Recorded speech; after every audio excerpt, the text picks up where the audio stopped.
The first time that Miles Tabor saw the tree, he didn't say anything. He just stood there, his saw resting at his side, his boots wet from the mossy earth, staring up into the fog in speechless awe. The trunk disappeared into the morning mist like a church spire. Miles figured that this had to be the biggest Douglas fir tree he had ever seen.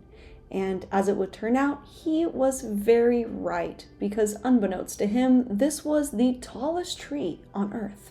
But out here, that didn't mean much. The year was 1896, and Washington's forests were falling fast. The railroads were expanding, cities were booming, and timber, well, it was like gold. Old-growth firs were being cut down by the mile to feed the country's appetite for railroad ties, coal mine supports, ship masts, and skeletons of new towns rising along the West Coast.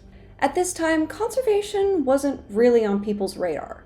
Yellowstone was pretty much the only national park, and the idea of preserving America's wilderness was only just beginning to gain traction. Out in this Washington forest, there were no laws against felling a giant like this. There were no park rangers to say anything about it. There were just axes, saws, and the American dream to satisfy. For Miles and many others, logging was hard, dangerous, and back-breaking work. But it was how they survived and how they provided for their family. And it paid by the log, so this meant that the taller the tree, the fatter the paycheck, and Miles, he needed the money. His wife was pregnant and due any day now. Miles wasn't interested in records or reverence or conservation, he just wanted enough lumber to keep his family warm and fed. But little did he know he was about to be thrown into legend.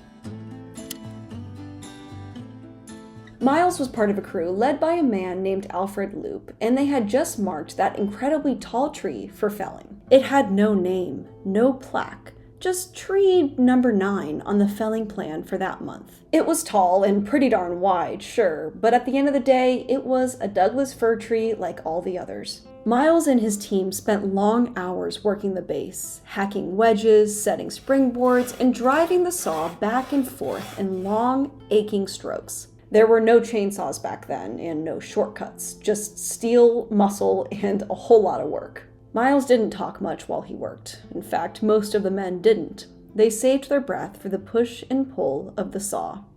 Finally, just as the sun was setting in the sky and casting long shadows across the forest, the tree finally let go. As it fell, it let out a long, low groan that rolled through the forest like thunder. And then came the crash. Branches exploded, birds scattered, and the ground itself shook beneath Miles's feet. When the dust settled, Miles and his team walked the length of the giant, stunned by stunned step. This tree was even taller than they had thought. It took several minutes of walking just to trace the length of the tree, and when they finally stretched out all their tape measures and figured out how tall this tree was, they let out a collective cheer of triumph. 465 feet. They had just felled the tallest tree on Earth. It was nearly 34 feet around its trunk and almost 500 years old. The New York Times wrote an article about it and called it the most magnificent fir tree ever beheld by human eyes. And its felling, well, they said it was a truly pitiable tale. The tallest tree standing on Earth was gone. This tree was named the Nooksack Giant, and in fact, it is taller than today's world's tallest tree, which is a tree named Hyperion standing at about 380 feet. A cross-section of the Nooksack Giant's trunk, sawn from the base, was severed and transported to town. The slab was propped upright, with a wooden placard nailed to it. It listed the specs of the tree: 465 feet tall, 220 feet to its first limb, 33 feet and 11 inches in circumference at its base, and it produced a whopping 96,345 board feet of the finest quality lumber. The estimated age was about 480 years. That slice of the forest, the heartwood of a giant, became a public exhibit. Children traced the rings with their fingers. Adults whispered about a tree older than America's founding fathers and taller than any other on Earth.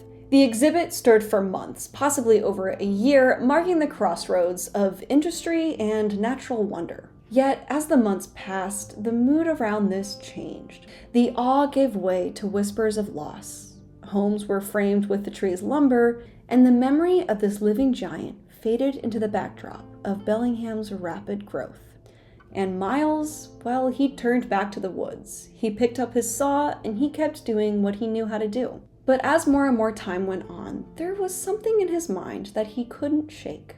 As time went on and Miles' little girl grew up, he told her the story of the tallest tree anyone had ever seen. He told her of the homes it made and the railroads it built. But even so, a deep regret settled in his chest. It was the regret that he could never take his daughter to see the tree for herself. He regretted that she would never experience the sheer awe and wonder that he had when he first laid his eyes upon it. We often look at the natural world from the perspective of what it can do for us. Can it be harvested? Can it be sold? Can it be developed, paved over, and turned into something useful?